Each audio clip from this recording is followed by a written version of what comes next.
Hey everybody, it's Lon.TV, and we've got another router to take a look at. This is the Buffalo AirStation Extreme. This is another AC1900 router, a 3-channel wireless AC router that can do 1.3 gigabits per second, theoretically, at its 5 gigahertz band, or 600 megabits per second on the 2.4 gigahertz band. You can't get both together, even though they call it a 1900 router. It's one or the other, so that's the ropes with these things. But pretty attractive design, actually. You've got some nice little lights up front to let you know what it's doing. They have a button here that's unique to the Buffalo routers. It's called the AOSS button. This works with, I think, PlayStation and some Nintendo consoles to make the wireless connectivity a little bit easier. I'm not sure which ones it is. I don't think it's working with any of the newer ones, but some of the older ones out there will work with that. You do have USB on both the front and the back. You got a USB 3 port on the front and a USB 2.0 port on the back. You can connect drives. We'll do a little test with my SSD here in a few minutes so you can see how the file transfer speeds are. You can basically set it up as a file share, almost like a network attached storage device, but not the same kind of performance. But you could also plug in printers to these as well, and they can act as print servers on your network. You have Gigabit Ethernet, so you got 4 ports for your computers, and then a gigabit connection to connect to your ISP, which is always good to have as well. A power button on the back here, and an ejection button, so if you want to safely eject your disks from the USB ports, you don't have to log into the control panel first. You can hit the button, wait for whatever it is to stop blinking, and you can pull the drives out safely, which is a nice feature. It saves a little bit of time. There's a little door here. It's nothing in there except a little card here with all of your basic wireless security stuff, at least the default settings, and there's room to mount it on a wall there too. Kind of a nice little way to keep that label out of view. And then on the bottom here you have a switch, and this is what I found really cool about this, is that you can switch it into access point mode or wireless bridge mode. So you can disable the routing functions just with a flick of the switch and make it either into like a dumb, little dumb access point, or you can make it a bridge. So you can connect this to your wireless network, connect it to another AC router, and then you can use these Ethernet ports here to route traffic from your wired computers over the AC to the other AC router somewhere else. So great way to kind of bridge between networks with a lot of speed. So pretty cool stuff. We might try that out in a few minutes and see what kind of bandwidth we can get connecting to another 3-channel AC router. So pretty cool stuff across the board. Let's check out the control panel, and in here we've got a couple of neat things to look at. What I like is that they made this very simple. A lot of these routers now are getting very good at keeping things simple when you want them to be. So you have all the basic settings here. I guess that AOS button also works as a WPS button too for printers and other devices as well.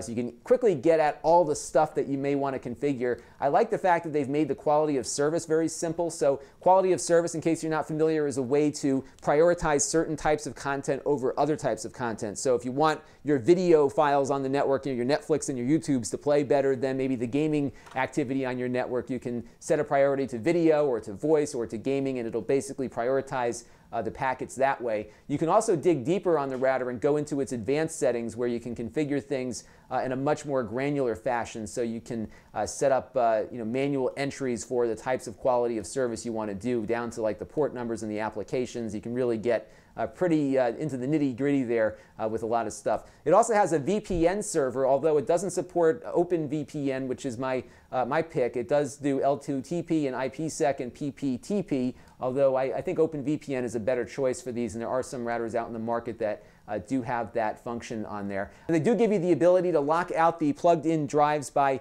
username and password. You can't specify which folder they log into, but you can at least restrict who can get into the drive and use it on your network. One other thing to look at here is the overall speed of that network attached drive. So we are plugged into the USB 3 port with an SSD, but we're only getting about 20 megabytes per second on the read and the write. This really isn't designed as a file sharing device, but it's enough maybe to plug in maybe a memory stick or something if you just have a couple of files you want to share on the network or something like that. You can also run a BitTorrent server on it as well, so it does have a few other capabilities as far as sharing files offsite, and it's got like a little web server that people could log into and access the files just using a web browser as well. So pretty cool stuff there. But I'm going to flick this into its little access point mode and see if we can get something bridged to another AC device and see what our maximum throughput might be. All right, so now we're going to do a wireless bandwidth test and see how much we can get out of this wireless AC, the 3-channel from this Buffalo one, which we're reviewing, to this TP-Link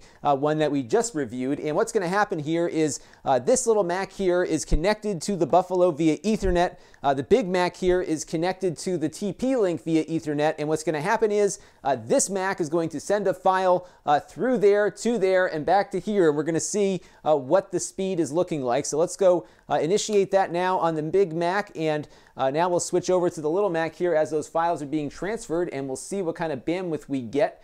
Typically, it's been pretty good in the couple of tests I've run before I turned things on. So there you go, 644 megabits per second, transferring a 768 megabyte file. So not bad at all. And again, a good example of kind of the variation in the wireless speeds that you're going to get. So although the theoretical speed on these devices is 1.3 gigabits per second, we're actually getting something closer to like 645, 700 I saw earlier.